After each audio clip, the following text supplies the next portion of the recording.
te répondre, veillez, priez, afin de ne pas tomber dans la tentation. Ce roi de gloire, la force éternelle. Tu vas chanter pour lui, tu vas adorer son nom, tu vas donner le témoignage à la louange du ressuscité. Alléluia! Je réveille certains. Oh, il vient du Saint-Esprit. Pourquoi vous m'entourez, mes ennemis? Élève-toi et que tes ennemis se renversent devant toi, qui tombent, gloire de gloire, le Fils de Dieu, gloire de l'Éternel. Élève-toi dans ton sacerdoce, dans ton royaume, dans ta force, dans la force au faible.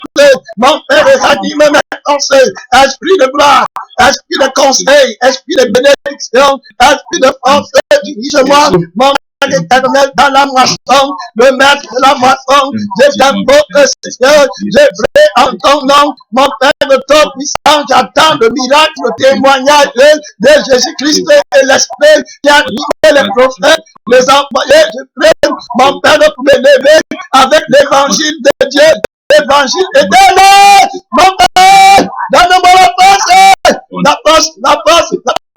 mon Père, vous me levez, Jésus-Christ, avec l'évangile, donne-moi la force, esprit de force, esprit de grâce, esprit de conviction, esprit de jugement, esprit d'autorité, donne-moi la force de me lever, mon Père de ton puissant, prie, ma soeur, prie, mon frère, pour que le Seigneur te donne la force, elle va jaillir de ton cœur, elle va dépasser les frontières de ton être, pour aller conquérir les nations environnantes, demande la grâce à Dieu, tu vas être un autre homme, quand l'Esprit de Dieu va te prendre, oui, quand l'Esprit de Dieu va te saisir, l'Esprit de force, l'Esprit de conseil, d'orientation, oh, alléluia, le conducteur va te conduire, oui, ma soeur, oui, mon frère, on t'appellera réparateur de brèche, celui qui rend le pays habitable, oui, à l'impossible, toi tu répondras, possible, réponds à la prière, réponds tes larmes devant le roi de gloire, demande et tu recevras, demande et tu recevras, cherche et tu trouveras, demande ma soeur, mon frère, c'est l'heure de prière, c'est l'heure de prière, quelle est la montagne, quelle est la montagne, quelle est la montagne qui est devant toi, grande montagne devant son Babel, tu seras aplani, ainsi déclare l'Éternel ton Dieu, ainsi au nom tout puissant de Jésus-Christ. Amen. Amen. Merci Seigneur. Amen. Pendant que je dormais, j'étais en un combat. J'ai eu un combat. Donc, et dans le combat là, il y a deux paroles. Il y a quelqu'un qui m'a attaqué. Il y a une fille qui est venue comme avec un cadeau empoisonné, emballé dans un truc qu'elle m'a donné. Et puis, j'ai mangé ça et ça a collé sur mes lèvres. Amen. Et quand ça a collé sur mes lèvres, on m'a dit, voilà, sur tes lèvres, maintenant tu as une maladie incurable sur tes lèvres et c'est fini. J'allais montrer à quelqu'un. Et puis, j'ai vu que c'était un piège qu'on m'avait tendu. Amen. Amen.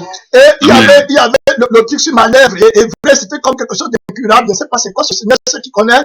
Et tout à l'heure, avant la prière, et puis dans le même rêve, alléluia, merci Seigneur. Amen. Après, j'ai cherché la personne là qui m'a donné le cadeau empoisonné là. Et puis, quand j'ai regardé la personne là, après j'ai vu la même fille, elle n'avait plus de tête. Elle n'avait plus de tête. Donc, c'est comme si on avait mis sur un truc. Et j'ai vu, je sais que bon, c'était un piège de l'ennemi. Après, je l'ai cherché pour lui dire que tu n'as jamais lu dans la parole de Dieu que la divination ne peut rien contre Jacob. Amen. Amen. Et puis, je cherche encore pour lui dire que est-ce que tu n'as jamais lu que toute arme, tu n'as jamais lu qu'il est écrit que toute arme forgée contre toi sera sans effet.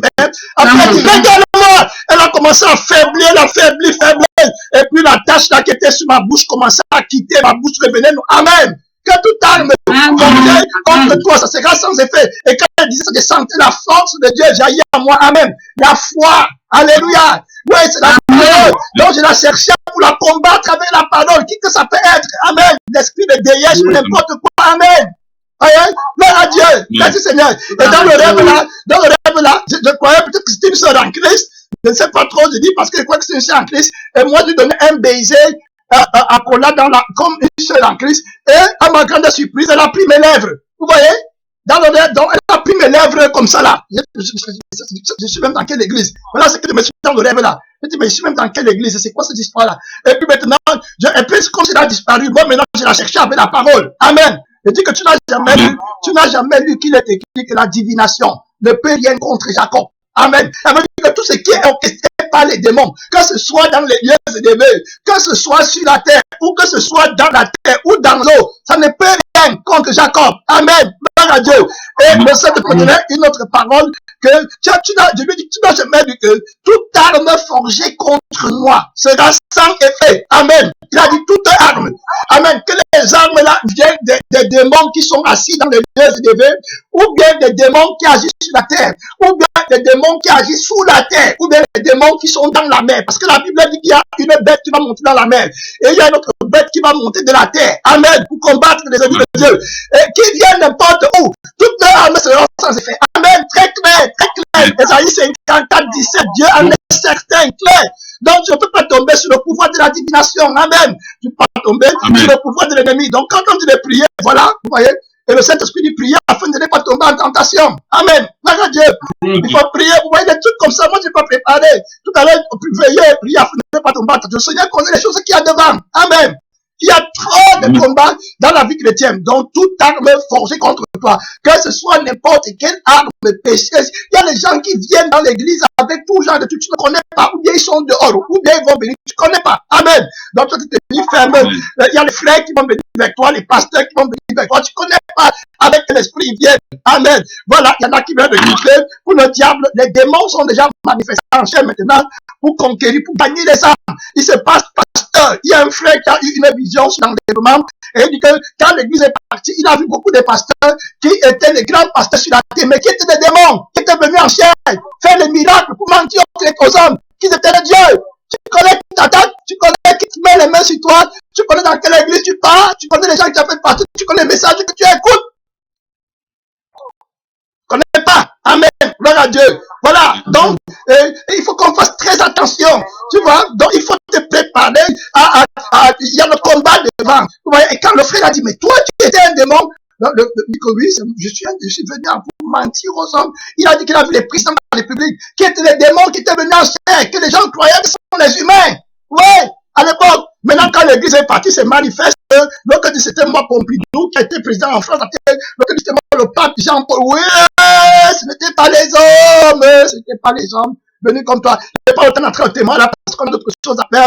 Il y a un gars qui était mormon, et puis il venait tuer un pasteur, et puis là-bas, le Saint-Esprit, là, le feu est descendu. Il a commencé à confesser. Il dit que quand il parle de Dieu, il y a ce qu'ils appellent les anciens, qu'on appelle, ils ont les anciens là-bas, on lui donne le sang à boire et tous ces trucs-là. Et il dit qu'il y a les anciens. Les anciens là, quand ils parlent de péché, les anciens là viennent avec eux. Mais il dit que les anciens là, ils apparaissent vraiment. Donc, par exemple, si tu es à Douala, ils vont apparaître noirs. Ils deviennent noirs. Si tu es en France, ils apparaissent comme des Français et ils parlent français. Exactement. Ce sont des hommes normaux, mais c'est les démons qui prennent la forme de la terre pour venir te séduire. Est-ce que tu sais avec qui tu parles dans le taxi? Amen. Est-ce que tu connais la personne que tu m'attends dans le taxi? Tu ne connais pas. Est-ce que tu connais le chauffeur qui te conduit? Tu ne connais pas. Satan te cherche mot par mot. Amen. Il me dit pas à pas, il te calcule. Un gars te voit, il te dit, il te donne l'argent, tu prends. Tu connais qui te donne l'argent là? Tu connais c'est qui? Tu ne connais pas. Tu prends seulement. Il y a les gens qui te donnent les traités. Tu connais c'est qui? Tu ne connais pas. Voilà. Donc, tu es piégé. Le diable, en ces derniers temps, il a toute la liste des vrais enfants de Dieu dans ses mains. Et il les cherche. Bon, t'as dit que pas à pas, on étudie ton dossier. Très bien. Il se lève à quelle heure? Il dort à quelle heure? Il prie combien de temps? Comment on peut faire pour l'atteindre? Quelle est la fille qui est à côté de lui? Quel est l'homme qui est à côté de lui? Il a quel ami? Il fréquente qui? Il mange où? Il boit où? Il faut que vous le retraciez complètement, que vous le cherchiez de toutes les façons, parce qu'il nous manque très peu de temps. Arrêtez-le, éteignez son esprit, attaquez ses affaires, attaquez l'église avec les membres, attaquez tout ce qu'il possède, attaquez son argent, toute sa santé, attaquez-le dans tous les plans. C'est le dernier moment, c'est la dernière heure. Attaquez sa famille, attaquez-le où là il ne va plus prier. Amen. Là il ne va plus gêner. Attaquez sa consécration pour Dieu. Tu es où avec le Seigneur? Tu es où avec ta consécration? Veillez et priez afin de ne pas tomber en tentation. Amen. Donc, la divination n'aura pas de pouvoir sur toi. La magie n'aura pas de pouvoir sur toi. Toute arme forgée contre toi sera sans effet. Amen. Amen. Et dans le rêve là, c'était comme les gens disaient qui m'a regardé, ça me dit, tu peux même pas m'avoir parce que d'abord mon cœur est sanctifié. Amen. Gloire à Dieu. Mon cœur est sanctifié. Donc quand je suis venu vers toi, je n'avais rien dans mon cœur. Donc c'est quoi cette histoire? Et puis Jésus-Christ avait moi, ça m'a même fait comment que ça se complice. Donc le truc, si sur ma lèvre, c'est le mensonge, ça ne peut pas marcher, c'est faux. Amen. Donc, j'ai pris, je dis que je la cherche, elle-même, la personne là, je vais me mettre devant lui pour lui dire, et la personne là, quand j'ai commencé à lui parler, elle est transformée comme un démon, après elle est devenue faible, un truc comme bizarre comme ça. Elle disait, tu n'as aucun pouvoir, tu n'as jamais dit dans la parole de Dieu que toute arme forgée contre moi sera sans effet. Amen. Et c'est Ésaïe 54, verset 17. Et tu n'as jamais dit que la divination ne pourra rien contre Jacob. Amen. Donc, tu es venu pour la malédiction, n'importe quoi, ça ne peut pas marcher. Amen, on va prier, dernier requête de prière. Donc, veillez à prier, afin de ne pas tomber en tentation. Tu vas prier pour que la parole de Dieu entre dans ton cœur, dans ton âme, dans ton esprit. Vous voyez, quand la femme là, le démon de Dieu, quoi, m'a attaqué, c'est pas la parole qu'il allait chercher pour la combattre. Amen, très facilement, pas de petit truc. Amen, parce que tu es assis avec lui dans les lieux élevés, très clair. Très facile. Amen. Donc, la divination ne peut rien contre Jacob. Maintenant, tu vas prier que la parole aussi, parce que c'est la parole là qui fait le miracle. Si le démon là est attaché dans ton cœur, tu es répréhensible, tu ne peux plus la reprendre. Amen. Je ne sais pas, c'est comme tu le rêves aussi. Mais s'il y a la corruption dans ton cœur, tu ne peux pas côté effectivement la parole de Dieu avec autorité. Amen. Gloire à Dieu. Tu ne pourras pas. Parce que tu n'as pas d'autorité. Tu es l'hypocrisie, le démon en toi. Tu ne peux pas. Alors que tu vas voir, quand quelqu'un n'a pas la paix avec toi, tu ne peux pas te regarder dans les yeux. Pareillement pour la parole de Dieu. Amen. Tu ne peux pas regarder quelqu'un dans les yeux. Quand c'est que tu es fautif, tu ne peux pas prêcher étant libéré. Tu ne peux pas porter la parole de Dieu avec assurance. Si Christ vient maintenant, est-ce que tu es libre? Est-ce que tu es sûr que tu peux regarder en face et dire que maître, j'ai fait tout mon mieux, tout le possible, tout le talent que tu m'avais donné, les 10 talents que tu m'as donné, maître, j'ai tout investi, je n'ai rien gardé. Tu peux dire ça à Jésus? Aujourd'hui, est-ce que tu peux dire à Jésus? Tu es allé jusqu'où? À la limite de ta force. Tu es allé où? Qu'est-ce que tu as investi? Qu'est-ce que tu as retenu derrière? L'enfant, le mariage, le travail, quoi? Qu'est-ce que tu as derrière? Est-ce que tu pourras regarder Jésus comme ça?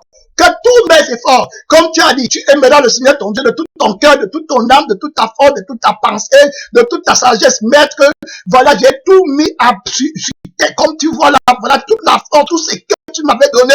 Je n'ai rien caché pour ta gloire. Amen. Je me suis donné à toi complètement. Je suis venu prier avec un cœur pur. Alléluia. Amen. Quand j'ai prêché dans la rue, c'était avec les motifs purs. Donc Satan ne peut rien faire contre moi. Alléluia. J'ai prêché dans la sincérité de mon cœur. Je n'ai pas voulu m'enrichir. Je n'ai pas cherché la gloire du monde. Je ne voulais pas mon nom. J'ai cherché la gloire de mon maître. Quand je suis sorti pour prêcher. Alléluia. Et il m'a gardé.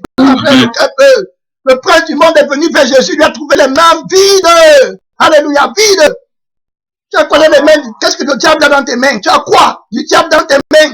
La haine contre quelqu'un, la jalousie, les rancunes, les inimitiés. Tu as la convoitise, des ambitions personnelles. Je n'avais rien. Alléluia.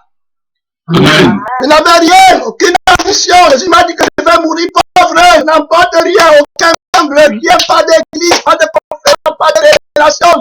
Que Jésus-Christ, alléluia, le roi de gloire. Voilà mon héritage pour l'éternité. Amen. Amen. Je suis Dieu pour les petits miracles, les trucs à gauche et à droite, membres à l'église, tu ne peux pas parler au diable. Il va te vaincre. Tu as fait de l'éternel ton or. Alléluia. Voilà la force éternelle. Ton héritage, ton trésor éternel. Voilà la force. Satan ne pourra rien contre toi. Une armée, les milliards de démons vont camper autour de toi. Ils vont seulement tourner le matin, à midi, le soir. Le feu de Dieu t'entoure. Amen. Gloire à Dieu. Amen. Le feu de Dieu évolue et est attisé par l'état de ton cœur. Tu vois? Plus ton cœur est rempli d'amour de Dieu, plus le feu de Dieu augmente à l'extérieur. Donc, quand Satan veut éteindre le feu de Dieu, il attaque la consécration, l'attachement que tu as pour Dieu, comme il a attaqué la puissance de Samson en détournant le cœur de Samson de Dieu par Dalila. Vous voyez, je vous ai dit que la femme, on va prêcher sur la femme ici à demain ou après-demain, que le Seigneur, parce que ça ne fait que revenir. Amen. Gloire à Dieu. On va prêcher sur la femme. La femme, le ministère de la femme, on va prêcher sur la femme. Amen. Gloire à Dieu, on va prier. Parce que là, je vais parler d'une autre chose. Amen. Merci Seigneur. Gloire à Jésus. Amen. La femme va attaquer les hommes de Dieu. Ce sont les instruments puissants. entre les mains du diable. Amen. Les femmes qui ne sont pas sanctifiées, purifiées. Gloire à Dieu. On va voir comment l'apôtre Paul dit de fuir les veuves même qui ne sont pas veuves. On va voir la parole de Dieu. Prions. Amen. On va prier. La dernière prière, c'est que la parole de Dieu entre dans ton cœur.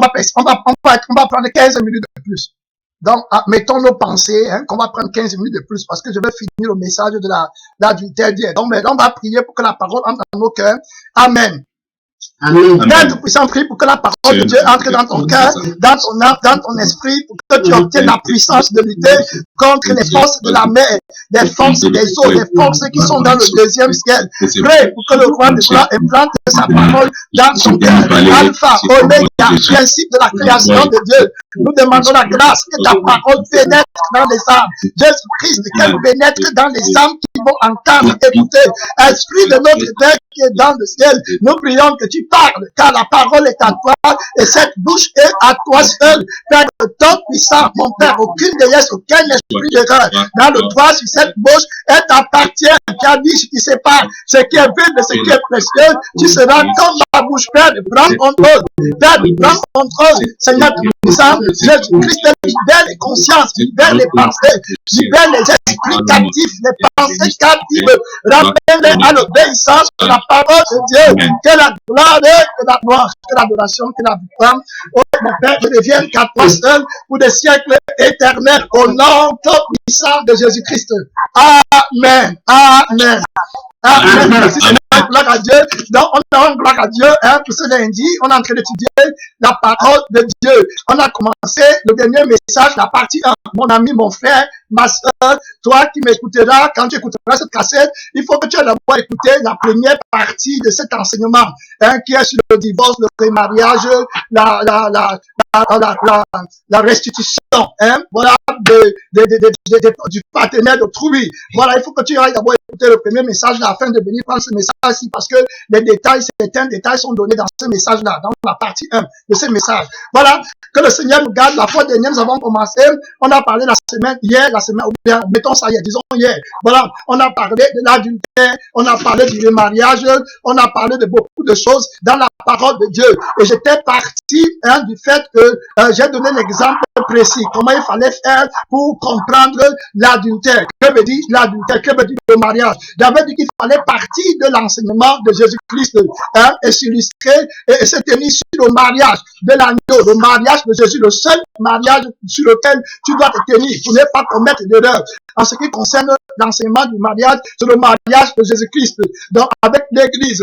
Voilà. J'avais dit que Jésus-Christ ne pouvait pas épouser l'Église quand le premier mari de l'Église existait, quand notre premier mari était en vie. C'est-à-dire la chair. La chair, c'est la vie que le diable nous donnait. Le diable régnait au travers sur nous, au travers de la chair. Les démons, les principautés avaient le droit de vivre sur nous parce qu'ils avaient le mauvais sang, le sang du péché. Et c'est au travers de ce sang qui est sur nous. La Bible va donc appeler notre chair notre premier mari.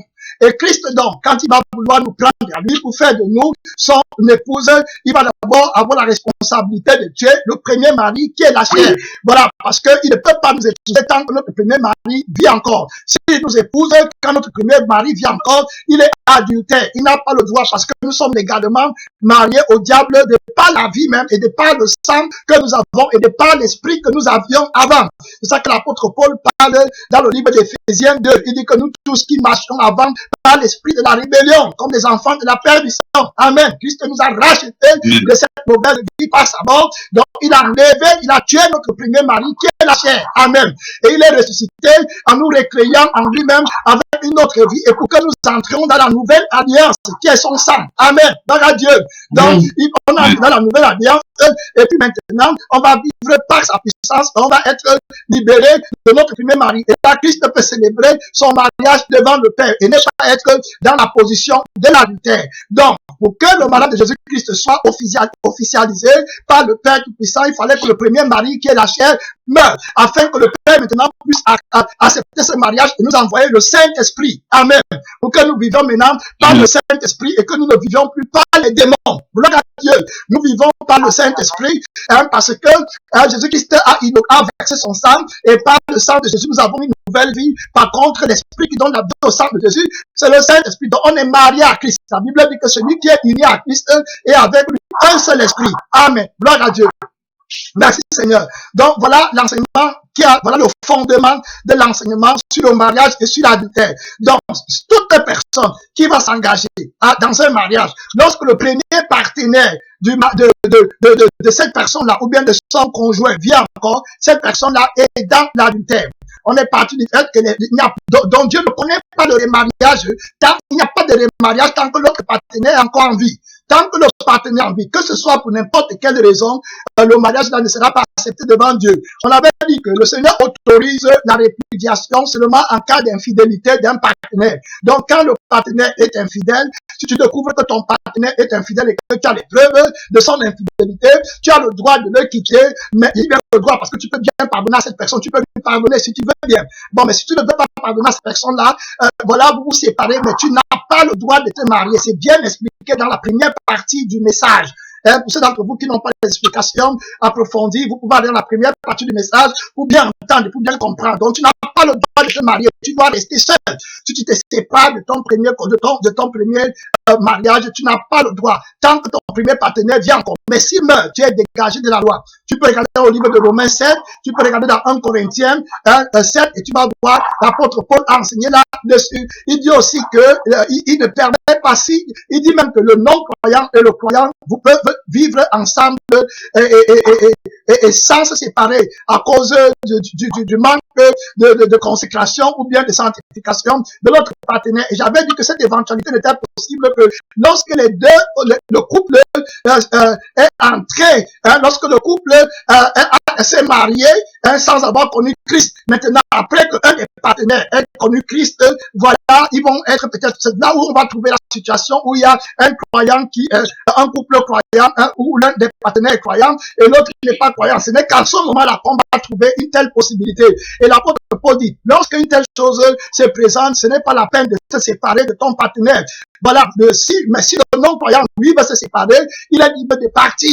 Mais toi, tu ne seras pas condamné devant Dieu. Parce que Dieu nous appelle à vivre en paix. Tu n'es pas lié dans ce cas-là. Et j'avais expliqué que le lien dont le Seigneur parle ici, c'est le lien, le Seigneur dit que tu es libre, tu n'es pas lié. Il veut parler de la condamnation du péché, de la répudiation. Parce que la répudiation en elle-même est un péché. Dieu ne permet pas la répudiation si ce n'est pour cause d'infidélité. Voilà. Donc, si le partenaire qui est non-croyant dit qu'il ne veut plus habiter avec toi parce que tu es dans la foi, le Seigneur dit qu'il peut partir, mais il ne va pas te charger. Là, le Jésus ne va pas te choisir, charger du péché de répudiation, mais tu ne peux plus te marier. Tu dois rester célibataire. En mettant ça comme ça, tu dois rester sans te marier jusqu'à ce que ton partenaire revienne. Ou bien tu te réconcilies si tu veux. Voilà. Donc, il n'y a pas de mariage quand le premier partenaire vient encore. On s'est inspiré de la mort et de la résurrection de Jésus, qui est le témoignage de Jésus-Christ. Et c'est le témoignage-là qui illumine les prophètes. Et c'est le témoignage-là qui est l'esprit de la prophétie. Jésus ne pouvait pas épouser l'église tant que la chair vivait. Voilà, c'est aussi pour ça que quand on est en Christ, c'est l'esprit qui nous conduit. Ce n'est plus la chair qui nous conduit. Amen. Donc voilà les choses que nous avons dit sur l'adultère, la foi de niais, sur le mariage et puis sur la répudiation. Aujourd'hui, on va approfondir un peu notre enseignement, mais je vais jeter quelques points rapidement sur l'adultère et expliquer encore de ce modèle ce que veut dire l'adultère. On va aller au livre rapidement. Je vais lire et puis vous n'avez pas besoin d'ouvrir les versets bibliques, mais vous pouvez les ouvrir après pour faire vos recherches à la maison. Ceux qui veulent bien regarder et puis bien comprendre et que la parole de Dieu entre dans leur cœur. Dans le livre de Marc 6, le verset 17 à 19, je vais bien expliquer ce que c'est que l'adultère et insister encore là-dessus parce que plusieurs d'entre nous semblent ne pas bien comprendre ce que c'est que l'adultère. L'une des explications exhaustives de l'adultère est palpable est dans le livre de Marc 6, le verset 17 à 19. Voilà où le roi Hérode est confronté par Jean-Baptiste qui lui reproche d'avoir commis le péché de l'adultère. Hérode a épousé Hérodias qui était la femme de son frère Philippe. Et je vais lire le verset biblique et rapidement brosser une explication. La Bible dit car Hérode lui-même avait fait arrêter Jean et l'avait fait lier en prison à cause d'Hérodias, femme de Philippe, son frère, parce qu'il l'avait épousée. Et que Jean lui disait, il n'était pas permis d'avoir la femme de ton frère. On voit bien ici que Hérode était marié. Vous voyez, Hérode était marié à Hérodias. Alors qu'Hérodias avait déjà un premier mariage avant. Vous voyez? Donc, le deuxième mariage que Hérodias fait avec Hérode, ça ne compte pas. Le premier mari d'Hérodias, amen. Le premier mari d'Hérodias, c'est Philippe. Et le mari là que Dieu connaît. Et puis Philippe est encore en vie. Il n'est pas encore mort. On est dans la version, on est dans le côté pratique de l'enseignement théorique que nous avons fait. Amen. Donc ici là, Hérodias est une femme. Son premier mari vit encore. Peu importe les raisons de la séparation. Je peux dire si Philippe a été infidèle à Hérodias ou n'importe, non, Hérodias n'a plus le droit de se marier, encore moins Philippe ne doit pas se marier. Regardez, Hérode n'était même pas chrétien. Amen. Vous voyez? Et Jean-Baptiste le reprenait que le Seigneur ait pitié. Amen. Et imaginez des pasteurs, des prophètes. Regardez comment Jean-Baptiste insiste pour dire à Hérode qu'il n'est pas dans la sanctification, qu'il ne peut pas avoir la part de Dieu, que ce qu'il fait, même comme il n'est pas chrétien, est une sérieuse abomination. Amen. Vous voyez? Et il parle à qui? À Hérode. Hérode, là, Dieu va le frapper parce qu'il n'est même pas chrétien. Les gens vont le considérer comme Dieu. Amen. Voilà. Mais regardez que Jean-Baptiste lui dit que c'est pas bon. À plus forte raison, toi, pasteur, toi, prophète, toi, enfant de Dieu. À combien plus forte raison, tu devrais avoir la révélation et le discernement pour comprendre ces choses. Amen. Donc, Hérodias a épousé, et son époux c'était Philippe. Philippe n'était pas encore mort. Donc, Hérodias s'engage dans une autre relation avec Hérode dans l'adultère. Clair, très clair. Voilà. Et Jean-Baptiste va même mourir pour cet enseignement. Vous voyez? L'enseignement de l'adultère. Vous voyez, Jean-Baptiste va mourir parce qu'il a enseigné la vérité. Aujourd'hui, les gens vont dire qu'il n'avait pas le discernement, il doit pas se mêler de la vie des gens. Vous voyez, il est parti par là, Hérode, que la personne que tu as là dans ta maison, ce n'est pas ta femme. Le monsieur est là-bas, il pleure, il a besoin de sa femme. Il faut que tu restitues la femme là. Amen. Mais regardez maintenant que Hérode s'est marié. Le mariage, si Dieu ne connaît pas ça. Amen. Donc très clair. Si tu es dans la situation, c'est pasteur, prophète, évangéliste, si tu ne comprends pas l'enseignement de l'adultère, moi je fais un exemple très simple que tu peux voir et tu ne peux pas douter. C'est palpable. Je vous ai souvent dit que tout est dans la Bible. Même le jour où tu vas mourir, seulement que tu ne vois pas. Tout est dans la Bible. Amen. Non, même le verset-ci, ce n'est que quelques jours que le Saint-Esprit m'a montré ça. Gloire à Dieu. Mais je n'avais pas vu cela depuis en disant, passons par l'exemple de l'adultère, pour l'enseignement clair, avec des détails précis. Hérode ne devait pas épouser Hérodias parce que Philippe vient encore. Voilà. Donc, très clair. Donc, il doit faire ce qu'on appelle la restitution. Si, voilà, amen. Vous voyez l'enseignement, à Jésus. Vous voyez maintenant l'enseignement de la restitution que Jean-Baptiste lui disait de faire. Donc, il doit renvoyer la femme là à son vrai mari. On parle de la restitution du partenaire d'autrui. Gloire au Saint-Esprit. Amen. Amen. La restitution du mari d'autrui, c'est ça que Jean-Baptiste était en train d'enseigner à Hérode. Qu'il faut que tu renvoies cette femme-là à son mari. Vous voyez?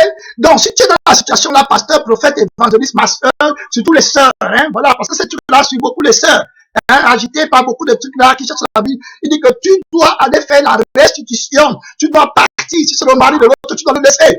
Amen. Voilà. Il y a plusieurs raisons. Je ne vais pas évoquer les raisons là. Généralement, on croit toujours que le nouveau partenaire est meilleur que l'autre. Hérode est le roi. Philippe n'est pas le roi. Amen. Donc, c'est un peu, on ne peut pas savoir les raisons. Peu importe, il faut que tu fasses la restitution. Donc, Jean-Baptiste ici, là, s'inscrit en faute contre l'adultère et il demande à Hérode de restituer la partenaire de Trouille. Amen. Clair. Donc, il doit dire à Hérodias, je n'ai pas assez de temps, hein, parce que même Abraham, quand les gens prenaient Sarah, quand le roi, il y a un roi qui a pris la femme d'Abraham, et puis Dieu a dit au roi là qu'il faut que tu renvoies la femme là, amen, à son mari. Là, tu dois restituer cette femme à son mari, clair, la restitution du partenaire d'autrui. Vous voyez, très clair. Et le roi là, on n'a pas le temps d'aller lire, parce que je n'ai même pas le verset là ici sur moi là, parce que je l'aurais lu. Voilà, et le roi là, qu'est-ce que le Seigneur lui dit? Le Seigneur lui dit que oui, il faut que tu rembourses, sinon tu vas te frapper toute ta maison, hein, toute ta maison. Amen. Donc il fallait faire la restitution. Gloire à Dieu. Amen. Amen. Donc ici là, Hérode devait faire la restitution d'Hérodias pour être en accord avec Dieu. Le prophète disait quelque chose à dire. Il disait que le roi a pu. J'ai pas compris ce qu'il a dit. Quelqu'un a compris? J'ai pas compris. Le roi qui avait pris Sarah était le roi Abimelech. Oui, voilà le roi Abimelech. Voilà, je crois qu'il a aussi le problème là en Égypte. Amen. Gloire à Dieu. Quand tu arrives, on avançait ça là. Donc, vous voyez bien très clair que le Seigneur appelait à la restitution. Amen. Du partenaire. Donc, tu dois restituer ton partenaire, le partenaire d'autrui. C'est pas ton mari, c'est pas ta femme. Au autre point, il y a des gens qui disent qu'on s'est déjà marié. Regardez bien que la Bible dit, bien je le prends, au verset 17, la Bible dit que parce qu'il l'avait épousé, à la fin du verset 17, Hérode avait déjà épousé Hérodias, mais le mariage ne comptait pas. C'est pas parce que les hommes sont venus, ils ont bu, on a mis l'alliance dans ta main, c'est le mariage des hommes, c'est zéro devant Dieu. Parce que ton vrai mari vient encore, tu es dans la position de l'adultère. Très clair. Donc il faut faire ce qu'on appelle la restitution. Si tu ne peux pas faire la restitution, tu ne seras pas l'ami de Dieu. Amen. Très clair. Tu dois restituer la femme d'autrui. On est en train de parler de la restitution du partenaire d'autrui. En même temps, on a déjà illustré ce que veut dire l'adultère. Donc je vais prendre exemple par exemple et puis on va essayer d'éclaircir plusieurs points. Amen. Donc il faut absolument savoir que si tu as la femme de quelqu'un d'autre dans ta maison ou bien l'homme d'autrui dans ta maison, il faut absolument que tu fasses la restitution. Le Seigneur attend que tu fasses la restitution. Amen. On va jeter un coup d'œil ici, là, vous allez voir, on est en train de parler du péché de l'adultère et en même temps, on parle aussi de la restitution. Mais avant ça, on va regarder un exemple ici, là, où le Seigneur, pour bien comprendre l'enseignement de l'adultère, la vie de plusieurs personnes peuvent être illustrées, prises en exemple. Par exemple, la vie de David. Amen. David était un roi. On a vu que David avait commis l'adultère avec Bathsheba. Amen. Et quand il a commis l'adultère avec Bathsheba, on va voir pourquoi Dieu va dire que David a commis l'adultère. Pourquoi il va appeler ça adultère? Amen. Très clair. Alors, le livre, on va regarder rapidement. Amen. Merci Seigneur. Amen. Ok, on va dans le livre de 2 Samuel rapidement. 2 Samuel 11, le verset 1 à 5, dans le livre de 2 Samuel, on est en train de parler de l'adultère. Donc, David avait commis un adultère. On va voir comment le Seigneur a interprété c'est quoi l'adultère. 2 Samuel, le verset 11, le verset, on va regarder dans le livre de 2 Samuel. Vous allez voir comment le Seigneur va qualifier, va dire que David a commis l'adultère. C'est que le Seigneur appelle adultère. On va aller dans le livre de 2 Samuel 11 à partir du verset 1 à 5. Je vais lire rapidement. L'année suivante, au temps où les rois se mettaient en campagne, David envoya Joab avec ses serviteurs et tout Israël pour détruire les fils d'Ammon et pour assiéger là-bas. Mais David resta à Jérusalem. Voilà, un soir, David se leva de sa couche et comme il se promenait sur le toit de la maison royale, il aperçut de là une femme qui se baignait et qui était très belle de figure. À David lui fit demander qui était cette femme. On lui dit, n'est-ce pas Bathsheba, fille d'Eliam, femme d'Uri, le Étienne, il est avisé, c'est la femme de quelqu'un d'autre. Amen. Son mari vient encore. Alléluia. Gloire à Dieu. Il connaît. Voilà. Et David envoyait les gens pour la chercher. Elle vint vers lui et il couchait avec elle. Après s'être purifiée de sa sueur, elle retourna dans sa maison. Cette femme devint enceinte et elle fit dire à David, je suis enceinte. Ici, on est d'accord. On ne peut plus discuter. Bathsheba est mariée. Son mari est en vie et son mari s'appelle Uri. Amen. Très clair. Donc, David n'a pas le droit d'aller vers elle. Le diable va prendre la beauté de Bathsheba, le visage, parce qu'il a toujours un motif. Il a toujours quelque chose sur lequel il s'appuie pour t'amener dans la séduction. Clair, ça peut être l'argent du partenaire, ça peut être la beauté intellectuelle, ça peut être la beauté physique, ça peut être n'importe quoi, pour t'amener à l'infidélité. Ici, peut-être que c'était la beauté du visage de Bathsheba et puis sa nudité que le diable a utilisé pour amener David dans la chute et dans la permission. Donc, regardez, David a couché avec la femme de quelqu'un d'autre. Autrement dit, son mari vient encore, il est dans l'adultère. Clair, on ne peut pas discuter.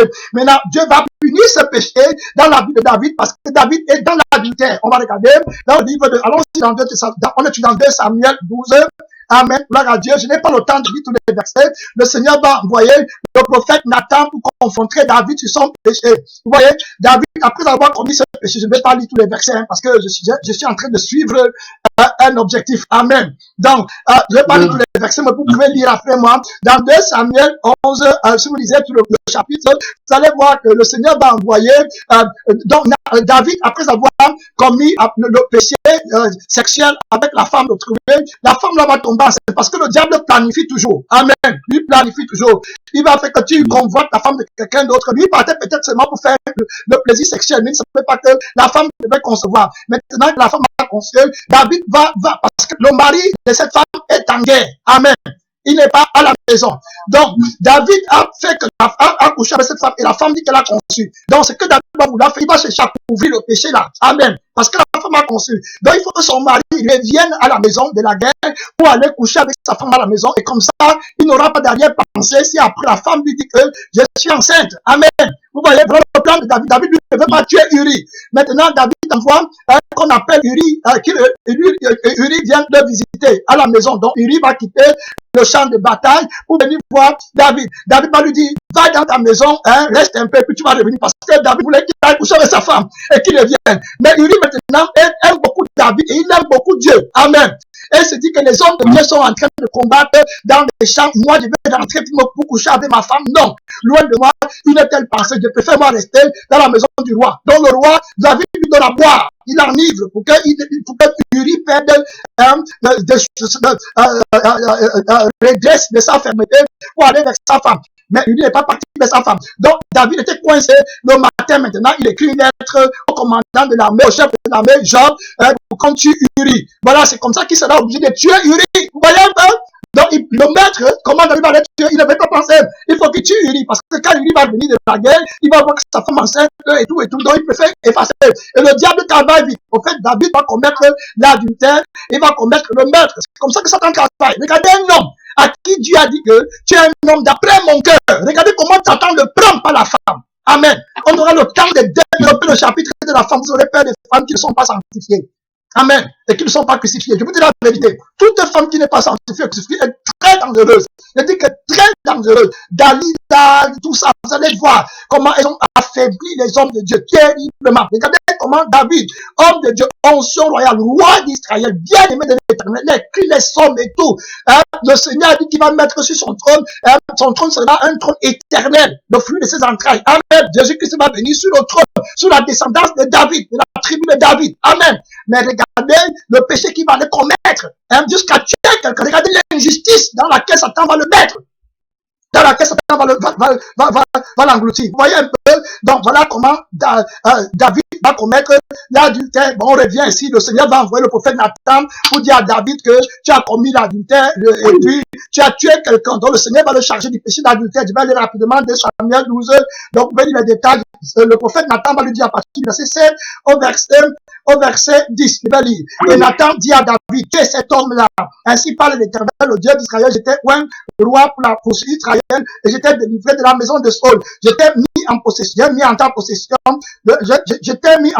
de la maison de ton maître. J'ai placé dans ton sein les femmes de ton maître et je t'ai donné la maison d'Israël et de Juda. Et si cela était peu, j'y aurais encore ajouté. Pourquoi donc as-tu méprisé la parole de l'Éternel en faisant ce qui est mal à ses yeux? Tu as frappé de l'épée Uri, le Héthien, et tu as pris sa femme pour en faire ta femme. Amen. Voilà l'adultère. Voilà le péché que Jean-Baptiste était en train de dire à Hérode. Amen. Dieu n'a pas changé.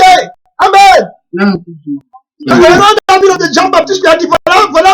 C'est-à-dire que le même Dieu qui a parlé par la bouche de Jean-Baptiste, le même Dieu qui a parlé par le prophète Nathan. Vous voyez, je vous ai dit que le témoin de Jésus, c'est l'esprit de la prophétie. Amen. Tout se tient dans le mariage de l'agneau. C'est-à-dire que le péché, c'est le péché qui contredit le plus la seigneurie de Christ. Amen. Et le triomphe de Jésus-Christ est sur la mort, sur la force de la mort. Amen. Parce que si l'adultère existe devant Dieu, ça veut dire que Jésus-Christ n'a pas vaincu Satan. Amen. Gloire à Dieu. Ça veut dire que Satan est un concurrent égal à Jésus-Christ. Donc la mort règne encore. Donc l'Église même ne peut pas être mariée sur le mensonge. Vous voyez? C'est un péché terrible que de tomber dans l'adultère devant Dieu. Donc vous voyez, le Seigneur dit, tu as pris sa femme et tu l'as tuée par l'épée. Maintenant l'épée ne se loignait pas de ta maison et tout et tout. Donc ici le point c'est de savoir que le Seigneur va appeler cet acte de David adultère. Adultère parce que le mari, le premier mari de la femme vit encore. Donc David n'a pas le droit de le prendre, de prendre la femme et coucher avec elle. Amen. Donc il a commis aussi un meurtre. Maintenant il a tué la femme. Il a tué le mari de cette femme. Bon, regardez maintenant, après que le mari soit mort, maintenant David va prendre la femme. Amen. Sans être puni par Dieu. Vous voyez? Parce que le premier mari de la femme est mort. Maintenant que le premier mari est mort, la sentence de Dieu est déjà prononcée. David peut aller épouser cette femme légitimement devant Dieu. Il n'y aura pas de problème. Amen. Symbolisant par là la véracité du témoignage de Jésus-Christ. Que quand Jésus crucifie la chair et que la chair est morte, Dieu ne regarde plus tes péchés. Amen. Tu deviens un homme saint, sans péché sans tache. Dieu n'a pas d'arrière-pensée. Amen, clair. Et même de cette union-là, David va prendre Bathsheba pour femme, la femme qui est la femme de quelqu'un. Maintenant que son mari est mort, Dieu va laisser et accepter le mariage là. Et l'héritier du trône de David, ça va même être l'enfant de la femme là. Vous imaginez? Alors qu'il y a d'autres femmes qui n'étaient pas des femmes adultères avant. C'est pour dire que quand Dieu t'a justifié d'après sa parole, ta justification est belle. Amen. Gloire à Dieu. Maintenant, on va aller dans le livre de Samuel 12, à partir du verset 24 à 25. Vous allez voir clair comment la Bible dit David consola, parce que même Dieu va même tuer l'enfant qui est né de cette union. Amen. Amen. Quand la femme l'a conçu, elle avait un enfant. Et l'enfant là était impur devant Dieu. Amen. On a dit avec vous dans le livre de, je vais revenir dans 1 Corinthiens 7, l'apôtre Paul disait que les enfants sont sanctifiés. Amen. Amen. Qui sont nés d'une union, d'une relation que Dieu approuve. On avait dit ça dans 1 Corinthiens 7, verset 14 à 15, qui disait que, de verset 13 à 15, pas besoin d'ouvrir 1 Corinthiens 7, verset 13 à 15. Si une femme a un mari non croyant et qui consent à habiter avec elle, qu'elle ne répudie point son mari, car le mari non croyant est sanctifié par la femme, et la femme non croyante est sanctifiée par le frère. Autrement, les beaux enfants seraient un peu, tandis que maintenant ils sont peu. Amen. Gloire à Dieu. Vous voyez, mais regardez bien ici dans la parole, si les enfants sont purs, parce que Dieu approuve la relation là. Amen. Mais dans le cas contraire, ici dans le cas de David avec Bathsheba, l'enfant était un peu parce que ce n'était pas la femme de David. Amen. Le premier mari vivait encore. Le mari de Bathsheba vivait encore. Donc l'enfant, s'il n'est pas clair devant Dieu. Donc Dieu va même tuer l'enfant. Amen. Gloire à Dieu. Il va punir David, il va tuer l'enfant. Mais quand on va aller dans le livre de 24-25, vous allez voir, la Bible dit David consola Bathsheba, sa femme. Maintenant, elle est devenue sa femme légitime parce que son mari est mort. Très important. Très clair. Parce que sinon, David devait faire la restitution du partenaire d'autrui. Amen. Amen. Vous voyez, il n'a pas fait la restitution ici parce que le premier mari est mort. Si le mari vivait, Dieu devait insister qu'il fasse la restitution. Voilà. Maintenant, le premier mari est mort, David va épouser Bathsheba et ils vont même avoir un enfant. Je vais dire, David consola Bathsheba, sa femme, et allait auprès d'elle et coucha avec elle. Elle enfanta un fils qu'il appela Salomon et qui fut aimé de l'Éternel. Amen. Vous voyez, Salomon, comme vous entendez, qui était l'héritier de David, était l'enfant de Bathsheba, qui était une femme adultère. Mais Dieu a justifié parce que son mari est mort. Amen. Donc elle est dégagée de la loi qu'il a liée à son mari. Amen. C'est ce que l'apôtre Paul a enseigné dans le livre de Romains 7. Donc, on comprend bien l'explication de l'adultère maintenant très claire. Donc, l'enfant ci est un enfant pur. Parce que le mariage là maintenant de David et Bathsheba est approuvé devant Dieu. Donc, c'est clair. On comprend bien ici comment le Seigneur traite l'adultère. On a vu dans la vie du roi David. Clair ici, là, quand le premier mari vivait, le Seigneur a cherché David d'adultère.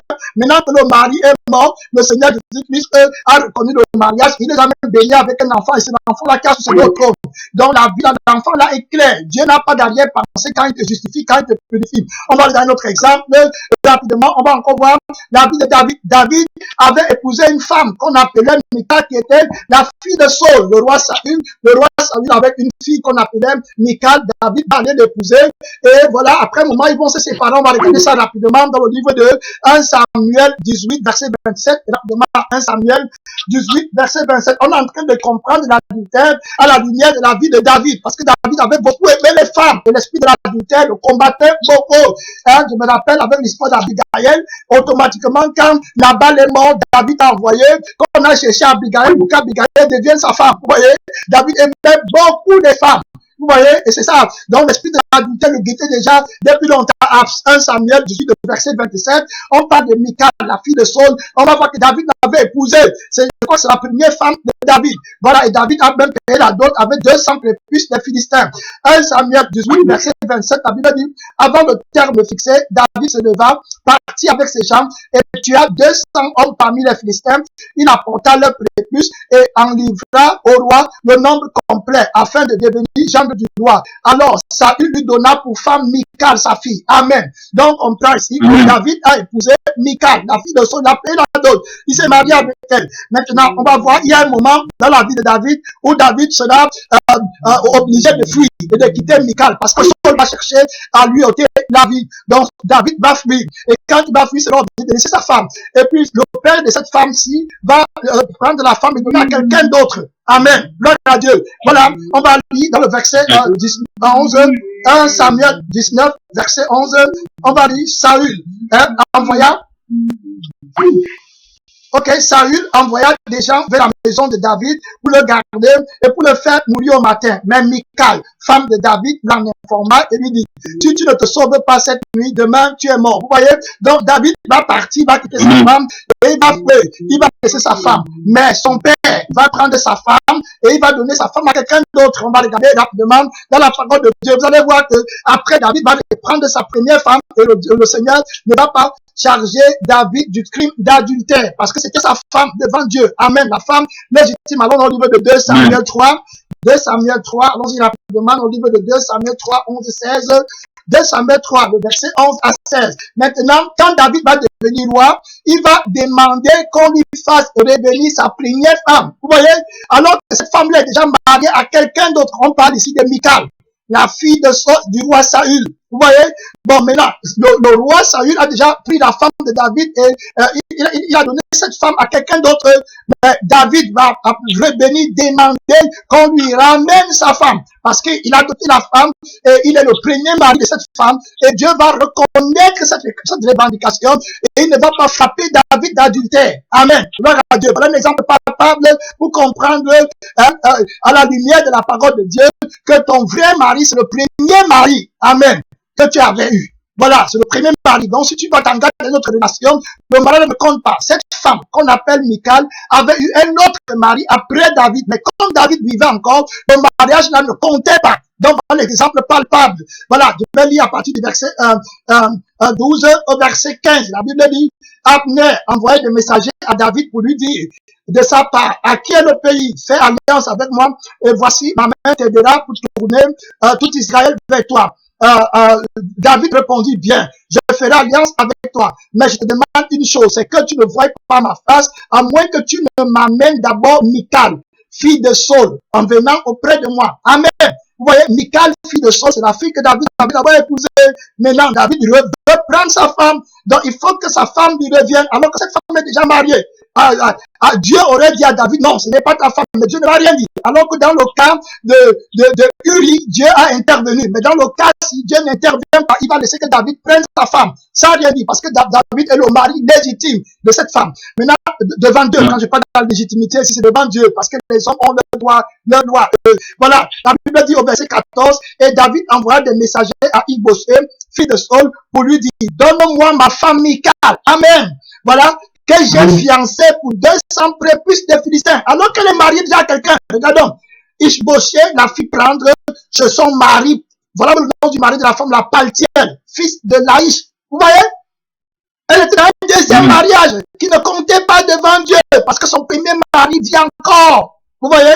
Et voilà, et son mari l'a suivi en pleurant. Donc le deuxième mari la suivait. Il aimait. Mais Dieu ne regarde pas ça. Vous voyez, quand le Seigneur veut travailler dans la sanctification, la purification et la restitution du partenaire d'autrui, l'homme, si, vous voyez, c'est l'image de la vraie repentance. Tu peux aimer une femme aujourd'hui, n'importe comment, mais ce n'est pas ta femme, son mari, bien encore, tu dois restituer. Amen.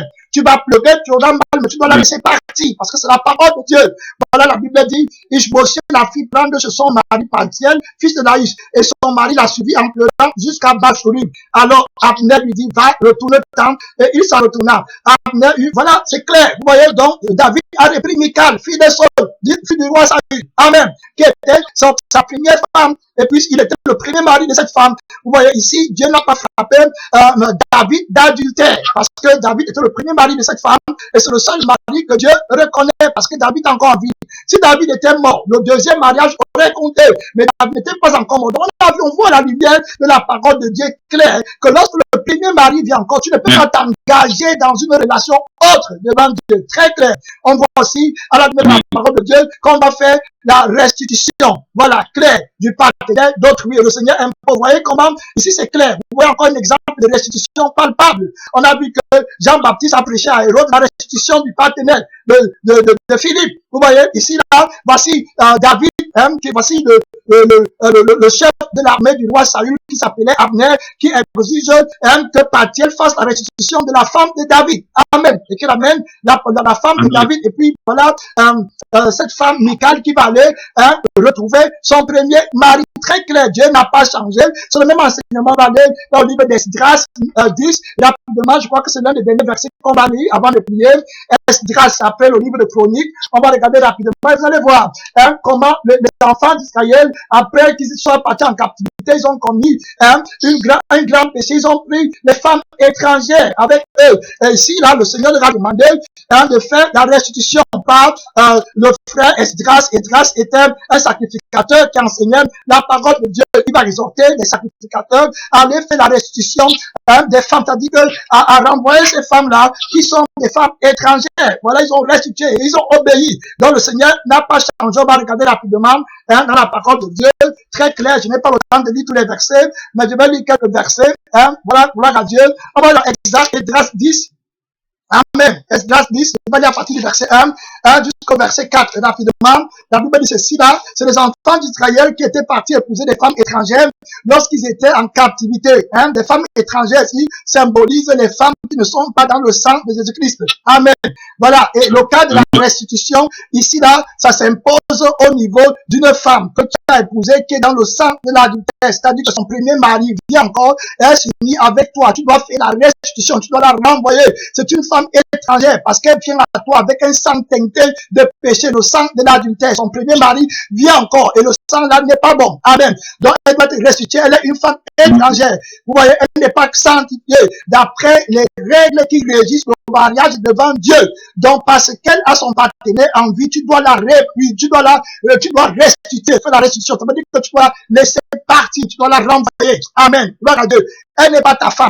Elle est étrangère parce qu'elle vient à toi avec un sang teinté de péché, le sang de l'adultère. Gloire à Dieu. Amen. Donc, regardez Esdras 10, la Bible dit, pendant qu'Esdras pleurant, prosterné devant la maison de Dieu, faisait cette prière et cette confession. Il s'était rassemblé auprès de lui toute la foule des enfants d'Israël, hommes, femmes et enfants, et le peuple répandit d'abondantes larmes.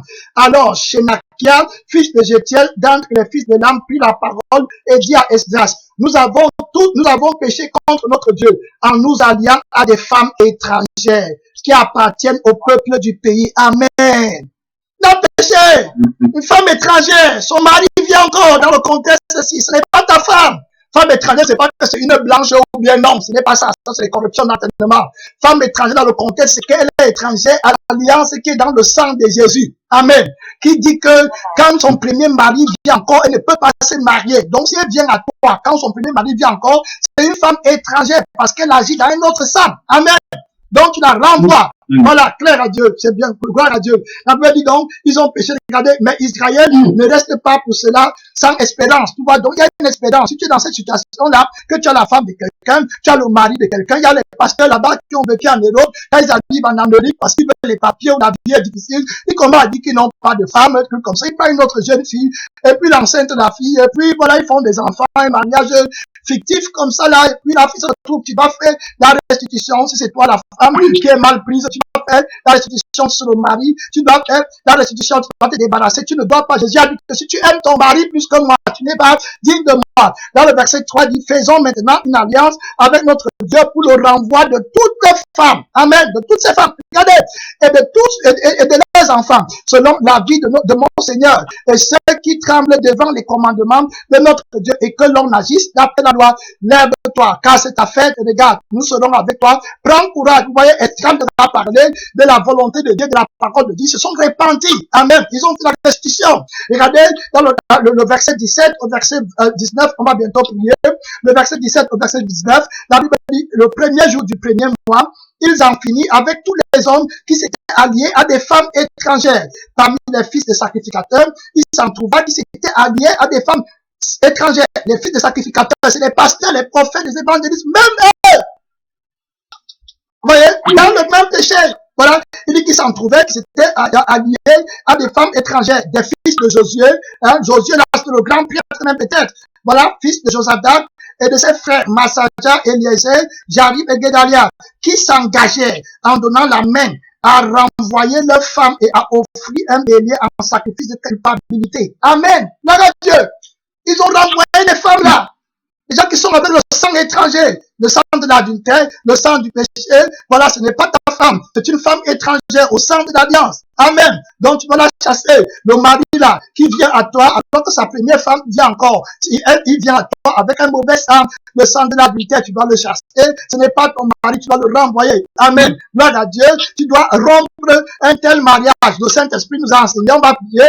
Le Saint-Esprit nous a enseigné aujourd'hui sur la répudiation. Le Saint-Esprit nous a enseigné sur la restitution du partenaire retrouvé. Il nous a enseigné sur l'adultère. On a vu l'exemple du roi Hérode qui a pris la femme de Philippe et Jean-Baptiste lui a prêché, lui demandant de faire la restitution du partenaire de Philippe. Amen. Gloire à Dieu. On a vu comment Michal, la première fille de Saul, la première femme de David, amen, a été restituée à David sous la prédication d'Abner. Abner, le chef de la mère du roi Saül. Donc, elle a quitté son deuxième mariage pour revenir à son premier mari, parce que son premier mari vivait encore. On voit par là que lorsque le premier mari vit encore, il n'y a pas de mariage possible. Le Saint-Esprit nous a enseigné aussi sur l'adultère. Quand David est allé après Bathsheba, le Seigneur l'a frappé d'adultère parce que son premier mari vivait encore. Uri était encore en deuil. Voilà, mais quand Uri est mort, voilà, David a pris la même femme et Dieu a reconnu et il a pu frapper David. Vous voyez très clair, on ne peut plus discuter tant que le premier partenaire vient encore. Il n'y a pas de mariage possible. On a vu les exemples de restitution dans la vie des enfants d'Israël après le retour de la captivité. Les choses là se passent toujours quand on est dans la captivité. Quand le diable a pris contrôle de ton cœur, de ton âme, de ton esprit, tu vas aller faire les fausses décisions, les faux mariages, les fausses alliances avec les gens qui sont dans le sang de l'adultère et ne sont pas dans le sang de Jésus-Christ. Toute personne au sang de ma voix qui est dans cette situation est dans le sang de l'adultère. Il est un étranger ou il est une étrangère. Si ton premier partenaire vient encore, tu n'as pas le droit de te remarier. On va prier, ma soeur, mon frère, si tu es dans la situation là, tu vas prier. Prie, tu vas écouter le message et l'écouter encore pour que le Saint-Esprit t'a parlé dans l'ancienne alliance, dans la nouvelle alliance. Tu as compris à la lumière de l'Esprit de Dieu que le remariage n'est pas de Dieu. Peu importe si tu as eu 1000 enfants dans le mariage de la Dieu ne regarde pas le nombre d'enfants que tu as. Il n'est pas un homme. Il te dit de faire la restitution. Michal, son mari, la suivait en pleurant. Mais le Seigneur n'a pas changé d'avis. Voilà, c'est comme ça. Voilà, il faut prier. Ma soeur, il faut demander la grâce de Dieu pour sortir de cette situation-là. Si tu finis ta pousse dans la situation-là, mon frère, tu es pasteur, tu es prophète, tu es évangéliste, tu auras travaillé en vain. Dieu ne te connaît pas. Si tu pries, ta prière n'est pas au ciel. Si tu as les réponses à de telles prières, ne crois pas que c'est Dieu qui te répond. Satan aussi répond aux prières pour mieux te séduire, pour mieux t'aveugler. La Bible qui va même faire les miracles et qui va te faire le feu descendre du ciel, s'il était possible, pour séduire même les aider. Ma soeur, mon frère, ne laisse pas qu'un esprit d'adultère nous prenne. Fais ta restitution, demande la grâce à Dieu. Pasteur, prophète, évangéliste, tremble devant la parole de l'Éternel, tremble devant le conseil de l'Esprit de Dieu. Crains Dieu. Jésus t'a enseigné de craindre. Il va brûler la paille dans le feu qui ne s'éteint pas. Crains-le. Si quand tu seras dans le feu éternel, il ne pourra plus t'aider. Qui te sortira de là? Qui te sortira de là? Tu vas aller en enfer à cause d'un homme. Tu vas aller en enfer à cause d'une femme, ma soeur. Jésus a dit que si tu aimes quelqu'un, si tu aimes le mari, plus que lui, tu n'es pas dit de lui. Si tu aimes la femme, plus que lui, tu n'es pas dit de lui. Le mari est plus important que ton âme en enfer.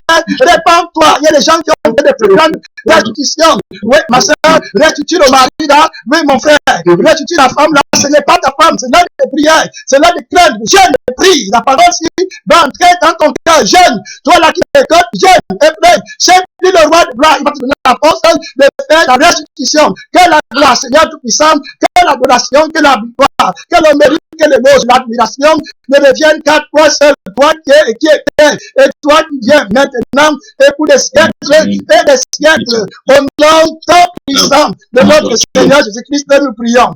Amen. Amen. Amen. Amen. Amen. Amen. Merci Seigneur. Amen. Amen. Amen.